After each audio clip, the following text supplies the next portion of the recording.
Suspek sa pagdunggab-patay sa usa ka 38 anyos nga lalaki sa Barangay Mactan, Lapu-Lapu City, pasado alas 6 sa gabii niadtung Domingo, Marso 16, mitahan na sa kapulisan. Pasado alas 12 kagahapon sa udto, mitahan sa Consolacion Police Station ang 41 anyos nga si Carlos Quinto. Pagkagabii, gi-turn over siya ngadto sa Police Station 2 sa Lapu-Lapu City Police Office nga moy anaay jurisdiksyon sa kaso. Gitataw niyang self-defense lang ang hitabo kay giunhan siya sa biktima. Gani makaduha ka higayon siyang gituok o gibunalan sa ulo sa biktima.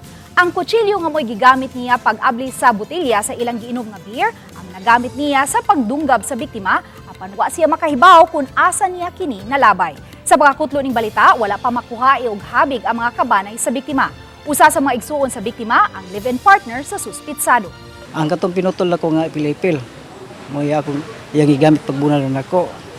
Usban na punta ko niya. Ipatsun ko niya.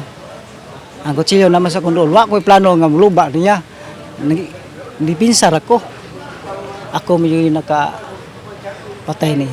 Mo-execute siya karon og extrajudicial confession para ang kuno niya tanan to mitigate ang kaso. Meaning, kung masintensyahan manggali siya, mo-lesser ang iyang penalty.